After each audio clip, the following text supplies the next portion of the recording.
Olá, irmãos, paz. Hoje vamos ler o capítulo 1. Estamos lendo o livro Discipulado Começa com Contemplação, do Samuel Whitefield. E hoje vamos continuar a leitura no capítulo 1. Capítulo 1. O discipulado começa com a contemplação. A segunda carta de Paulo aos Coríntios resume a abordagem do Novo Testamento ao discipulado. E todos nós, com o rosto descoberto, contemplando a glória do Senhor, estamos sendo transformados na mesma imagem de um grau de glória para outro. Pois isso vem do Senhor, que é o Espírito. 2 Coríntios 3,18. O discipulado começa com o povo de Deus contemplando corporativamente a glória de Deus na face de Jesus. Este modelo de discipulado foi o método de Deus desde o início. E se negligenciarmos essa contemplação corporativa, ou seja, como corpo de Cristo, ignoramos o modelo bíblico. Como resultado, precisamos perguntar se nossos métodos de discipulado estão seguindo esse modelo. Não devemos reduzir o discipulado à aquisição de informações. Aprender algumas informações novas não é discipulado, é aprender. Aprender é uma parte valiosa do processo de discipulado, mas não é discipulado, a menos que a nova informação nos permita contemplar o Senhor e ser transformados à sua imagem. Infelizmente, muitos programas de discipulado são, na verdade, aulas destinadas a comunicar informações. Por isso, principalmente em culturas que valorizam o conhecimento, imaginamos que temos uma maturidade que não temos. Simplesmente aprendemos muitas informações. O discipulado também não deve ser reduzido à modificação de comportamento.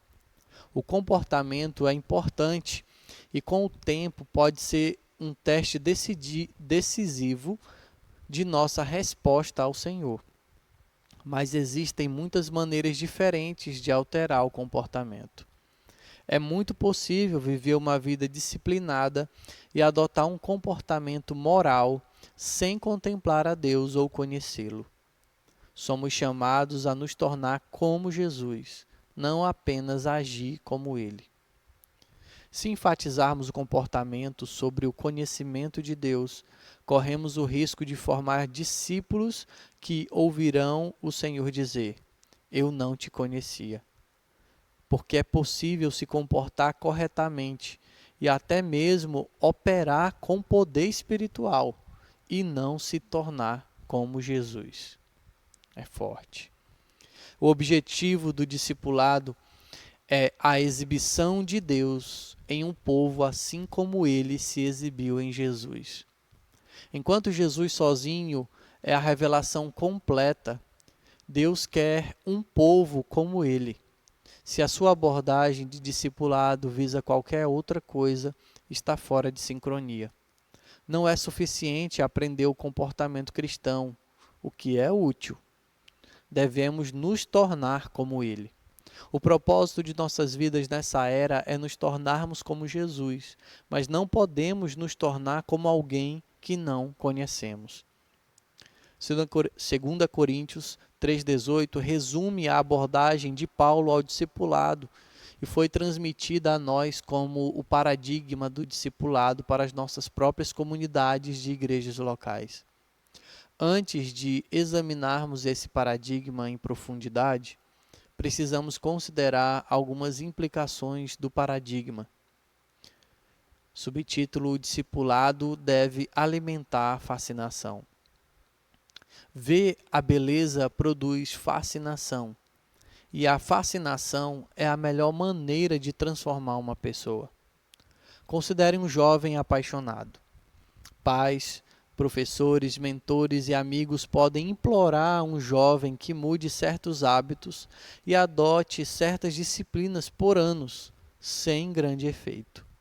No entanto, quando um jovem é capturado pela beleza de uma jovem, de repente tudo muda. Ele se concentra em seu futuro, ele abraça ansiosamente certas disciplinas, seu estilo de vida muda radicalmente. Toda a sua vida assume uma nova intencionalidade. Em um momento, ele faz mudanças que seus pais e mentores pediram que ele fizesse durante anos. A fascinação produz transformação. A fascinação também produz imitação. Um jovem apaixonado, repentinamente, se interessa por coisas que nunca considerou antes. Ele começa a frequentar novos eventos e ter novas conversas. A fascinação por uma mulher produz nele imitação, porque parte de amar uma pessoa é desfrutar do que a pessoa gosta. Seu prazer por ela muda seu apetite e seu estilo de vida. Se o amor continuar, ele fará de bom grado e com alegria o maior sacrifício do casamento. O casamento exigirá que ele elimine muitas opções, corte certos relacionamentos e reoriente todo o seu estilo de vida. Ele não terá o tempo livre de antes. Ele provavelmente perderá vários amigos. Ele assumirá novas responsabilidades e perderá sua liberdade.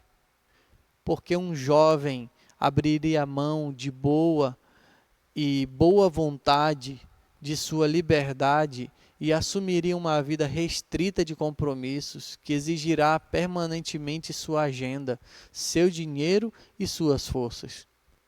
Uma palavra descreve isso: fascinação. A fascinação é a chave para o sacrifício voluntário e duradouro. E isso não se limita ao romance.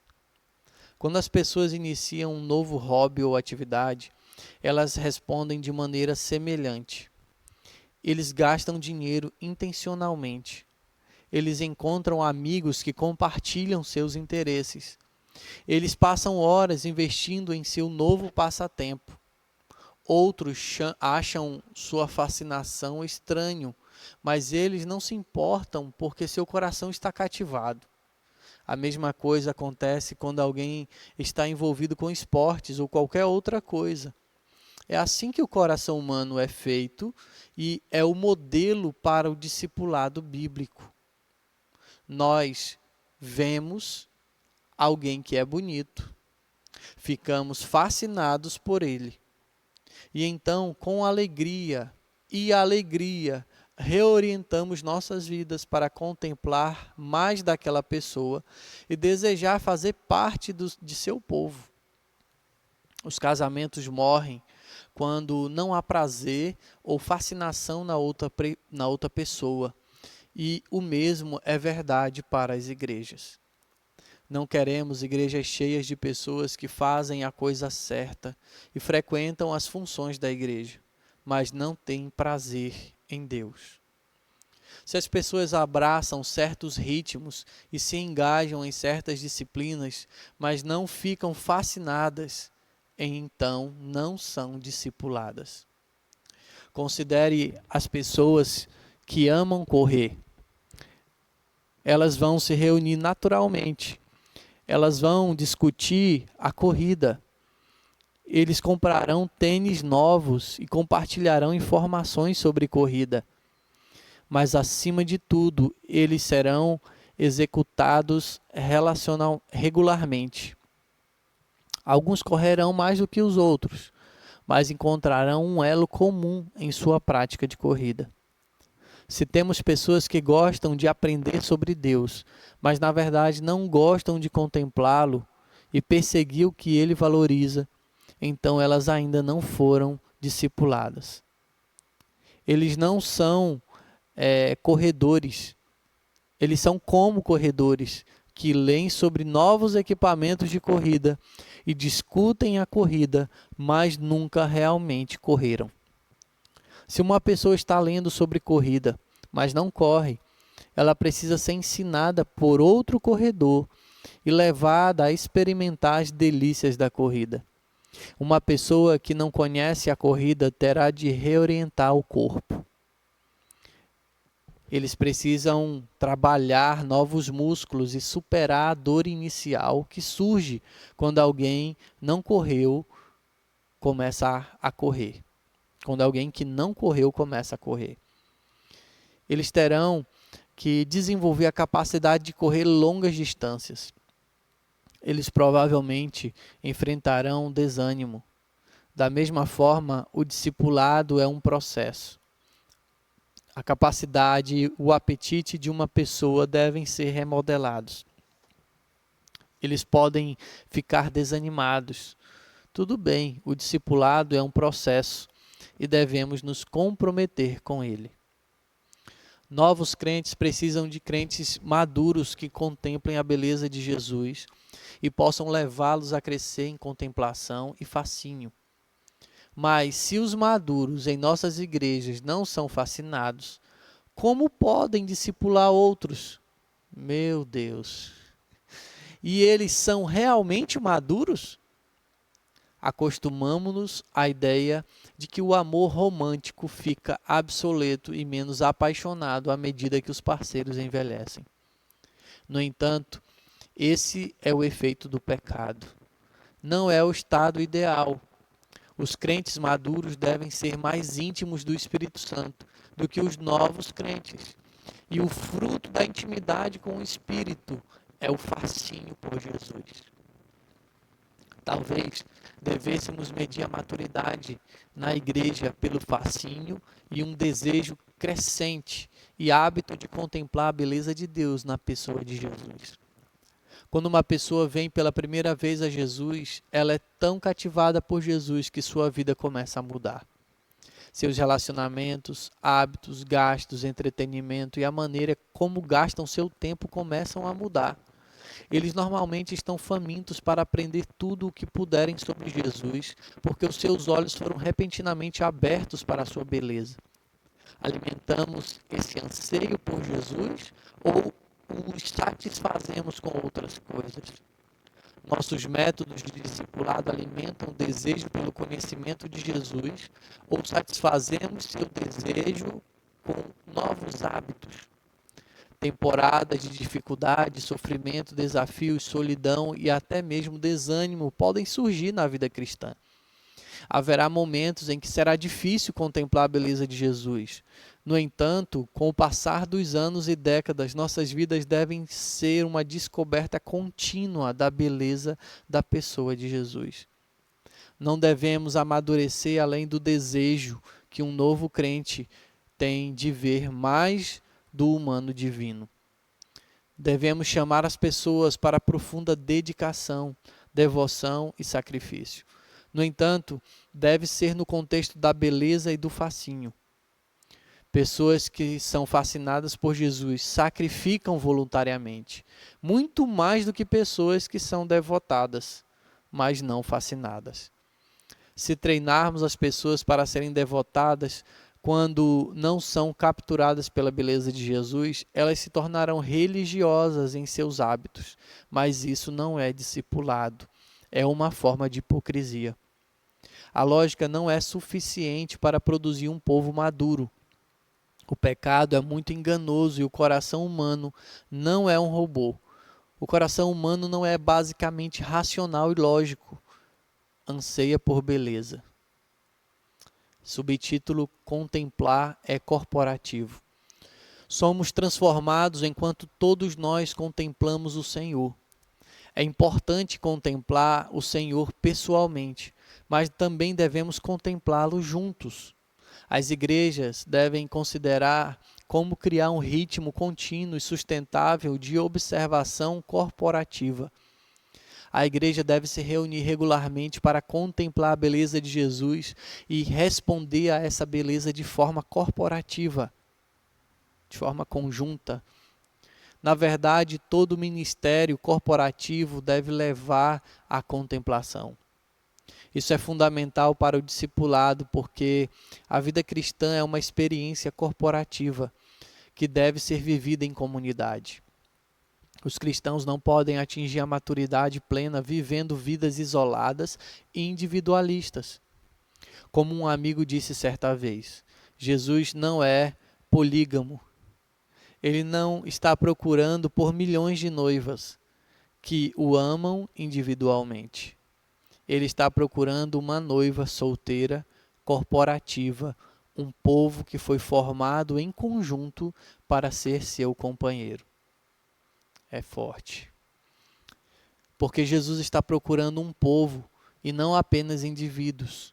O discipulado deve ser um processo corporativo onde amadurecemos juntos. Deus não dá tudo de si mesmo a uma pessoa. Existem aspectos de quem Ele é que você só encontrará por meio de outra pessoa no corpo. Existem coisas que o Senhor só falará com você por meio de outra pessoa no corpo. Não podemos ser completos em Jesus por nós mesmos. Existem alguns aspectos do discipulado que apenas venha quando o contemplarmos juntos e então começarmos a viver juntos a imagem do que temos visto. A sua igreja ou pequeno grupo, célula, se reúne para contemplá-lo corporativamente? É uma pergunta. Subtítulo: a transformação deve ser o objetivo. Deus não se tornou homem para melhorar sua vida. Ele veio para torná-lo semelhante a Ele. Eu vou repetir porque essa é forte. Deus não se tornou homem para melhorar sua vida aqui na terra. Ele veio para torná-lo semelhante a Ele. Qualquer abordagem ao discipulado que fale em tornar-se semelhante a Deus não é um discipulado bíblico verdadeiro, porque a transformação à semelhança de Deus é o objetivo. A igreja perde seu caminho quando ela consiste em pessoas talentosas e dedicadas que não são fascinadas pela beleza de Deus e não buscam a transformação à sua imagem. O discipulado bem-sucedido produz pessoas que estão se tornando semelhantes a Deus. Quaisquer outras realizações têm um benefício marginal, na melhor das hipóteses. Muitas vezes tentamos convencer as pessoas a serem como Deus quando elas não o viram. Se olharmos juntos para a beleza de Deus e o virmos como Ele é, isso confrontará nosso comportamento e nos levará a ser como Ele. Se você não contemplar a Deus, no final das contas, medirá o sucesso com base no que você contempla. Como resultado, muitas igrejas definem sucesso da mesma forma que a cultura circundante, talvez com um pouco de moralidade adicional. Se sua definição de sucesso for idêntica à da cultura ao seu redor, então não é uma definição bíblica de sucesso. Em vez disso, é uma evidência de que você ainda está olhando para o mundo e mais capturado por seu fascínio do que a pessoa de Jesus. Quando contemplamos Jesus, transformação em vez de sucesso torna-se nosso objetivo. Porque reconhecemos que a Bíblia nunca nos prometeu sucesso nessa era. E Deus tem uma definição de sucesso radicalmente diferente do que o mundo tem. Na verdade, às vezes Deus projeta situações que parecem muito mal sucedidas para produzir o que Ele deseja em seu povo. Há momentos em que Deus orquestrará as circunstâncias em sua vida para capacitá-lo a vivenciar a sua própria dor ou a produzir algo que não pode ser produzido de outra maneira. Deus vai usar tudo em nossas vidas para produzir transformação, até mesmo nossos maiores fracassos. Pedro é um dos maiores exemplos. Pedro foi chamado para pastor, mas ele era impetuoso, orgulhoso e forte. Então, quando Jesus foi traído, Pedro negou publicamente. Pedro negou publicamente a Jesus 3 vezes porque uma serva o desafiou. Foi um fracasso público humilhante para um homem que prometeu que morreria com Jesus. Jesus perseguiu Pedro após seu fracasso.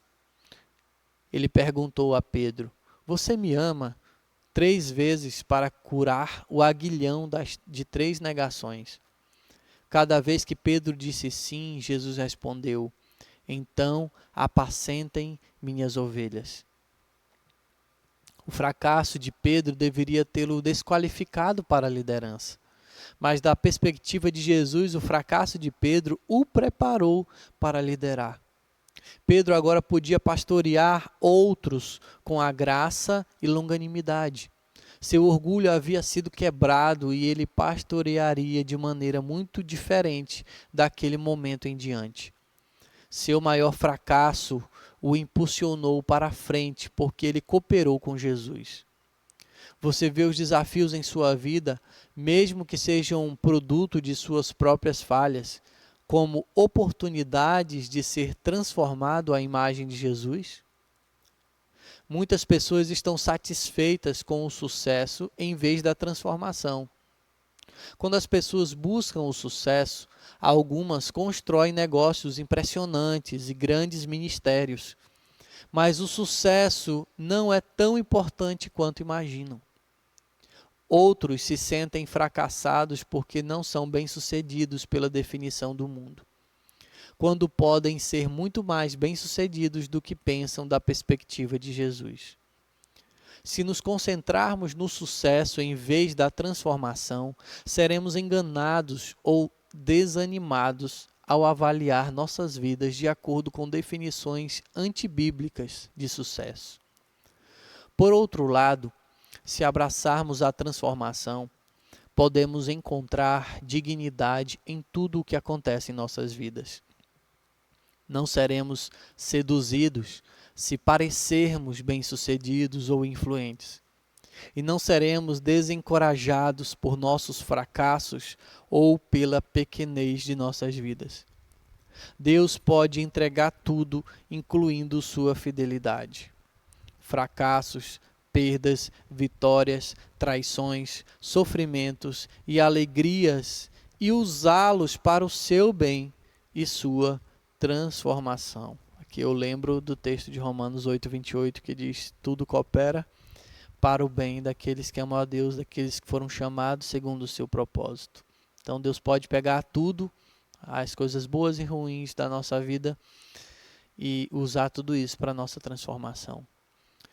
Subtítulo: o que você contemplar, você se tornará.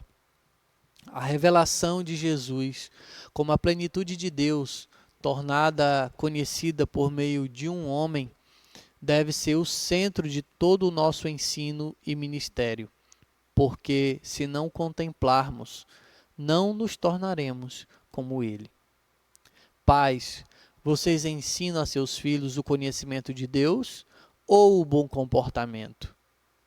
Professores da Bíblia, quanto do seu ensino é focado no conhecimento de Deus na pessoa de Jesus? Líderes de adoração e cantores, vocês levam o povo a contemplar Jesus? Líderes, seu ministério reflete sua vida interior. Se você está frustrado com o discipulado de seu povo, isso poderia ser um reflexo de seu próprio discipulado?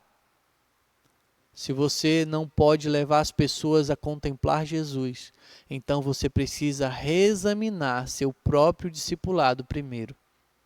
Comece aí antes de fazer alterações em seus programas. Se o seu ministério não leva as pessoas a contemplarem Jesus, você não pode esperar que elas se tornem como ele. O princípio de que os humanos se tornam o que veem é fundamental para a experiência humana. Cada ser humano é moldado pela cultura e pelo contexto em que foi criado. Eles aprendem o idioma, a cultura e valores observando os outros. Você não precisa ensinar cultura. As crianças imitam naturalmente aqueles ao seu redor. Eles veem e imitam o que veem até se tornarem o que veem. Considere tentar ensinar a uma pessoa a cultura de outra nação apenas por meio da informação. Eles podem aprender informações, o idioma, informações culturais, mas não expressarão adequadamente a outra cultura. Se você quer que alguém aprenda outra cultura, você deve imergi-lo nessa cultura. Eles precisam viver nele para que comece a imitar naturalmente o que vem. Com o tempo, elas não apenas aprendem a linguagem e as informações, mas também imitam aspectos sutis da cultura e refletem verdadeiramente a cultura.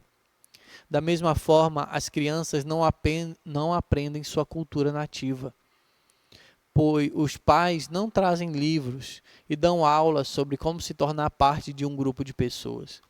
As crianças veem, observam e estão imersas em uma cultura até que a imitem naturalmente e se tornem parte dela. Eles compartilham os maneirismos que observaram e se comportam de maneira muito semelhante. 1 milhão de pequenas coisas se tornam muito naturais para eles. Na verdade, ele se torna parte deles. O pessoal de marketing sabe disso e gasta bilhões de dólares com isso em mente. Eles sabem que tudo que você contemplar e considerar valioso procurará imitar. Eles usam celebridades para endossar produtos, porque sabe que o coração humano naturalmente deseja imitar aqueles que consideramos belos.